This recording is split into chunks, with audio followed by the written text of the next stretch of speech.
در ابتدای هر رابطه‌ای ویژگی‌ها و جذابیت‌های بسیار زیادی برای طرفین وجود داره، اما بعد از مدتی که یک شناختی و یا سطح توقعی به وجود میاد، اون وقته که دیگه آدم‌ها به اون گل و بلبلی از همدیگه استقبال نمی‌کنن. اون شرایط گلستان روابط در ابتدای خودش از دست میره و آدم‌ها شروع می‌کنن به پیدا کردن عیوب همدیگه. به نام خدا با درود و مهر. رایا کاکاوند هستم و اینجا سیاه سفید خاکستریه. در اینجا به بررسی متفاوتی از روابط عاطفی و اجتماعی و انسانی بین آدم‌ها میپردازیم. امیدوار هستم که مطالب مفید فایده باشه و از اون لذت ببرید. در ادامه صحبت‌هایی که در مباحث قبلی و در اپیزودهای قبلی داشتیم، به اینجا رسیدیم که آدم‌ها از ازدواج کردن و از بار تعهدی که براشون به وجود میاد فرارین. اما در شق دومی هم وجود داره که آدم‌هایی که در ازدواج هستن و در زندگی مشترکشون دچار آسیب یا دلشکستگی میشن، سعی میکنن که یا اون رابطه رو ترک بکنن و یا بنا به دلایلی اون رابطه رو نگه دارن. خب این اتفاق در چه صورتی میفته؟ در این صورت که اون آدم‌ها در زندگی مشترکشون فرزند مشترکی داشته باشن و سعی میکنن به واسطه اون فرزند هم که شده زندگیشون رو ادامه بدن و معمولا یکی از طرفین علاقه‌منده که زندگیش رو ادامه بده. این در شرایطی که طرف دوم رابطه شروع به خیانت میکنه یا شروع به ناسازگاری کردن میکنه یا سبب اختلافات بین دو نفر میشه. در چنین مواقعی خیلی جایی برای قضاوت کردن وجود نداره یا اینکه دنبال مقصر بگردیم و ببینیم کدوم یکی از این دو نفر سبب مشکلات اصلی هستند. خب وقتی که طرف مقابل خیانت میکنه، معمولا اگر خیانت از طرف خانوم باشه، مردها اونقدر سخاوتمند و بخشنده نیستن و با شدیدترین لحن ممکن برخورد میکنن و معمولا اون اتفاق جالبی نخواهد شد. اما در یک رابطه زناشویی زنها بخشنده تر هستند. یعنی اگر مرد خیانت بکنه ممکنه چندین و چند بار اون مرد رو ببخشند و برای حفظ کیان خانواده خودشون تلاش بکنن، سعی میکنن که چشم‌پوشی بکنن از خطای اون مرد که در زندگیشون این عامل مخرب رو به وجود آورده. خب طبیعتاً زنها از نظر روحی آدم‌های لطیفتری هستند، اما باید یک نکته هم توجه بکنیم. گاهی وقتا خانوم‌ها با شرایطی که در زندگی برای خودشون و همسرشون به وجود میارن باعث میشن که فاصله عاطفی بین اونها زیاد بشه.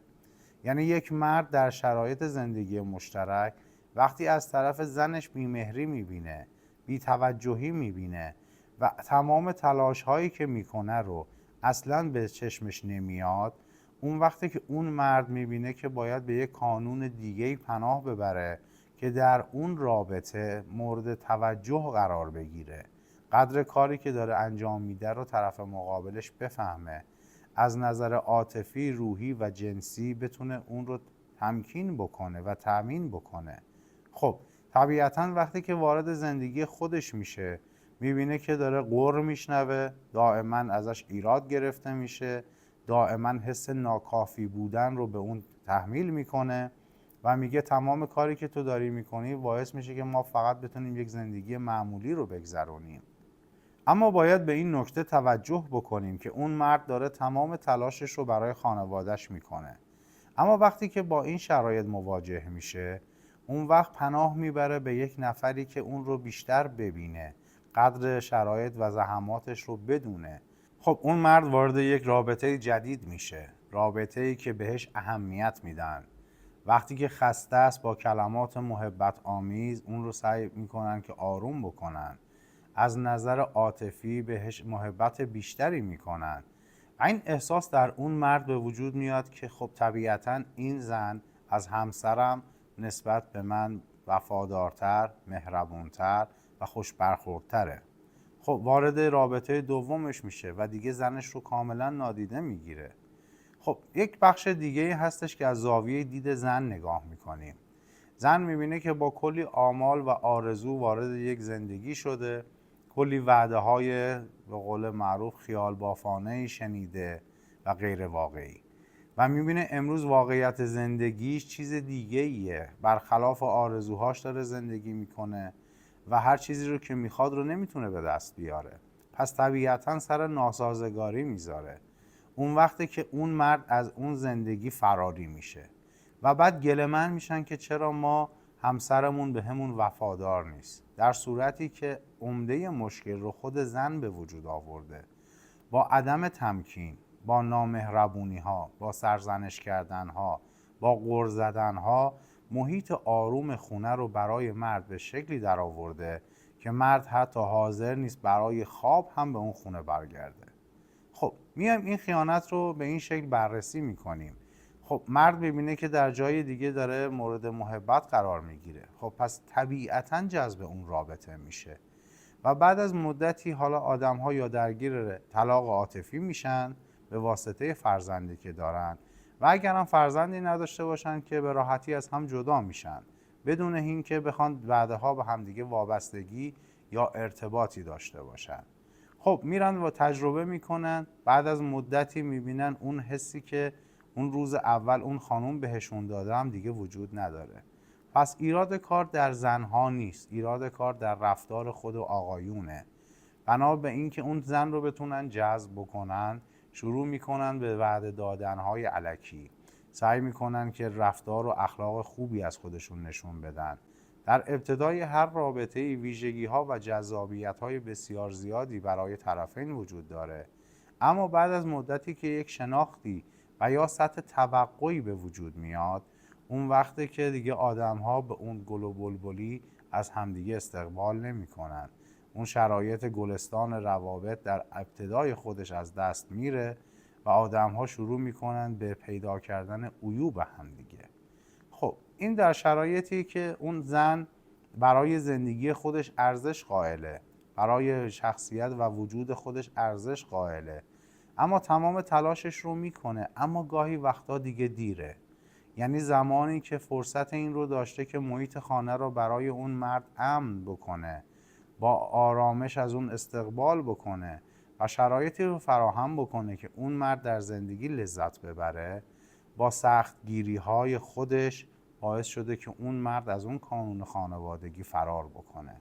حالا امروز متوجه اشتباهش شده، اما ممکنه دیگه خیلی دیر شده باشه، فرصتی برای جبران و رفع و رجوع خطاهای خودش نداشته باشه، یا درگیر طلاق عاطفیه یا کاملا متارکه. این وقتیه که دیگه اون زن در سرخوردگی کامل به سر میبره، اما دیگه فایده‌ای براش نداره و نمیتونه کاری رو از پیش ببره. خب این وسط معمولاً اگر فرزندی قرار داشته باشه بیشترین آسیب رو متوجه اون میکنیم. یعنی علیرغم این که نمیخوایم اون بچه از اتفاقات فیما بین ما با خبر بشه، اما بچه های نسل جدید انسان های باهوشی هستن و همه چیز رو به راحتی متوجه میشن. یعنی اگر هر چقدر ما پنهانکاری بکنیم اونها میفهمن که ریشه این اختلاف در کجاست. اون وقته که نوع دیگه‌ای به ما نگاه میکنن و اگر مقصر موضوع ما باشیم یا طرف مقابلمون، اونها کاملا درک میکنن و متاسفانه ممکنه حس زیاد جالبی به اون طرف مقصر نداشته باشن. خب در آن واحد این بچه براش اتفاقات بسیار بدی میفته، هم کانون خانوادگیشو از دست داده، هم اطمینان و امنیتی که از طرف پدر یا مادر دریافت میکرده رو از دست میده، هم ممکنه دچار یک حس انزجار و تنفر از یکی از والدینش بشه. خب ما این همه آسیب رو داریم به این بچه میزنیم. این بچه در دایره تاثیرگذاری ماست. فردا اون هم از ما الگو میگیره، این رفتار رو از ما میبینه و میبینه که خب طبیعتاً من هم میتونم این کار رو انجام بدم و فاجعه اصلی اونجا رخ میده. ببینید زمانی که یک زن خیانت میکنه بر اساس هوا و هوس نیست، اون هم ممکنه بر اساس کمبودهایی که داره، توجهی که نیاز داره، محبتی که نیاز داره و عدم دریافت این موارد، اون وقت میره سمت آدمی که شروع میکنه بهش توجه کردن. و هر حال زنها از نظر زیبایی شناختی و یا از نظر جذابیت بصری برای همه آقایون ویژه هستند. یعنی طبیعتاً اگر یک زنی در یک جایگاهی قرار بگیره، آدم‌های متفاوت و مردهای متعددی اون رو به سمت یک رابطه دعوت میکنن. پس طبیعتاً این رو باید در نظر بگیریم که ممکنه آسیب برای خانم‌ها به مراتب بیشتر از آقایون باشه. خب در جامعه ما امروزه همه آدم‌ها نسبت به خیلی از موارد آگاهی بیشتری دارند. یعنی هم از نظر اینکه بتونن آدم‌ها رو به آرامش دعوت بکنن، به اونها حس امنیت بدن، با کلمات پرمهر و محبت آمیز با اونها صحبت بکنن، از نظر جنسی تکنیک‌های قدرتمندتر و قوی‌تری نسبت به همسرشون برای اونها داشته باشن. اون وقتی که اون زن هم میبینه که لذت‌ها و چیزهای بیشتری رو در اون رابطه داره، خب طبیعتاً میبینه از جانب همسرش اینها رو دریافت نمیکنه و میگه خب پس اون برای خودش، من هم برای خودم. اون برای خودش زندگی کنه، من هم روابط عاشقانه خودم رو شروع میکنم. اما برای مردها برعکسه. مردها باید دنبال اون خانم برن، تلاش بکنن تا به دستش بیارن. پس اگر یک زنی داره خیانت میکنه، باید حواسمون رو به این نکته جمع بکنیم که مشکل اصلی رو خودمون به وجود آوردیم. اگر کاری از دستمون بر نمیاد، هرگز قولی رو به همسرمون ندیم که اون رو متوقع بکنیم نسبت به خواسته‌ای که نمیتونیم براش برآورده بکنیم. وقتی که مدتی بگذره و لوس بشه تمام اون صحبت‌هایی که ما کردیم، اون با اولین آدمی که سر راهش قرار بگیره، با شنیدن چند کلمه محبت آمیز، با دریافت احترام و ممکنه با یک رابطه جنسی با کیفیت تمام ساختار زندگی خودش رو از بین ببره و جذب اون مرد جوان یا اون مرد دیگه بشه. طبیعتاً آدم‌ها وقتی که همدیگه رو نمیشناسن، از جذابیت‌های ظاهری همدیگه و همدیگه متصل میشن، جذب میشن و یک رابطه رو شروع میکنن. اما در درون و باطنشون مشخص نیستش که چه کسی هستن، از چه اصولی پیروی میکنن و برای شما چه طرح و برنامه‌ای دارن. خب این اتفاق زیاد جالبی نیست. وقتی که شیرازه یک زندگی از هم میپاشه، هر چقدر یکی از طرفین تلاش بکنه برای برگردوندن و دادن ثبات به زندگیشون و رابطهشون، اگر اون رابطه از دست رفته باشه هیچ کاری نمیشه کرد. آدم‌ها، عرض کردم، در بخشی مردها بخشندن، بخشی زنها بخشندن. زمانی که یک رابطه از سمت یک زن بریده میشه، اصطلاحاً به نازکی یک تار موه. عشق بسیار محکمی وجود داره، اما وقتی که این عشق گسسته بشه، با هیچ وسیله اون رو نمیشه برگردون و به هم متصل کرد. مردها تلاش بیشتری میکنن، سعی میکنن که بخشنده تر باشن تا بتونن حس عاطفی زن رو دوباره به سمت خودشون جلب بکنن. اما زنی که از یک رابطه بریده شده باشه، دیگه نمیشه اون رو به اون رابطه برگردون. حتی اگر برگرده، اون آدم دیگه اون شخص سابق با اون عواطف و احساسات نخواهد بود. اما مردها در مورد خیانت کردن آدم‌های بخشنده‌ای نیستن، در صورتی که در طرف مقابل زنها بسیار بخشنده تر هستند. اونها چون احساس آسیب بیشتری رو در جامعه احساس میکنن و میدونن که پس از اینکه به تنهایی و به متارکه برسن، ممکنه آسیب‌های بیشتری رو تحمل کنن یا نگاه‌ها یا قضاوت‌های نادرستی رو در جامعه به سمت خودشون جذب بکنن، سعی میکنن که تمام تلاششون رو به کار بگیرن تا مرد خیانتکارشون رو ببخشن و اون رو به زندگی برگردونن. خارج از مسائل اقتصادی، امنیت روانی زنها باید بیشتر در نظر گرفته بشه.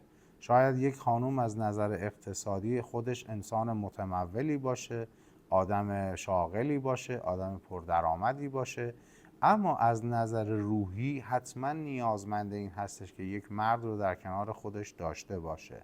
وقتی که این پیوند از بین میره، اون وقت اون زن دیگه هیچ دستاویزی نداره. درسته ممکنه پول داشته باشه، اما اون حمایتی رو که باید دریافت بکنه دریافت نمیکنه.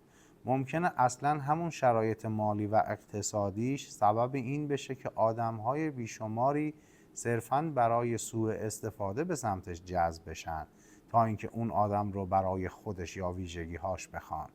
پس باید دقت بکنیم که تا زمانی که در یک رابطه هستیم، در یک ازدواج هستیم، همه شرایط رو بپذیریم و با توجه به پذیرش شرایطی که داریم یک محیط امن، آرام و با آرامش و لذت رو برای همسر خودمون فراهم بکنیم تا هوای هوس دیگه‌ای به سرشون نزنه، برای اینکه وارد یک رابطه دیگه‌ای نشن.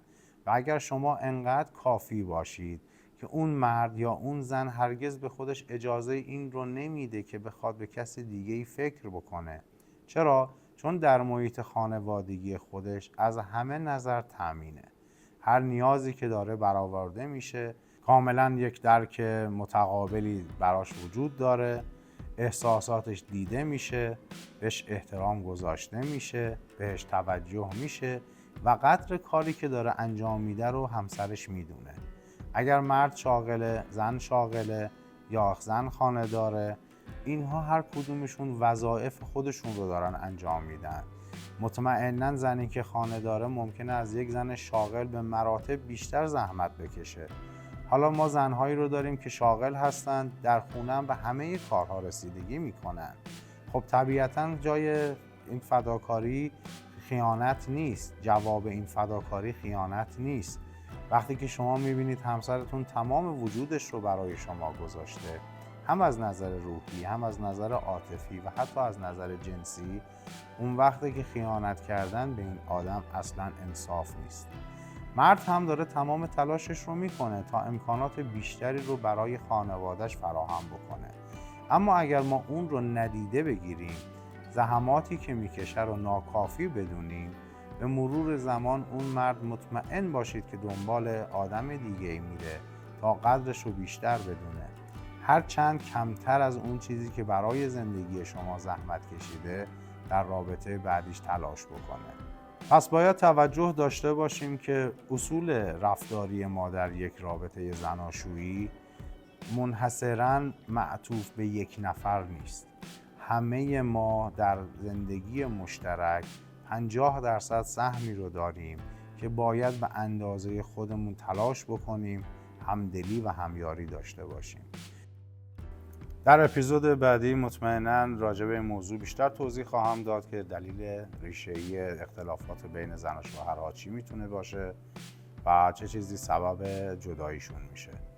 به حال براتون بهترین ها رو آرزو میکنم. از اینکه با لایک و کامنت و سابسکرایب از پیج خودتون حمایت میکنید هم سپاسگزارم و شما رو به خداوند مهربان میسپارم.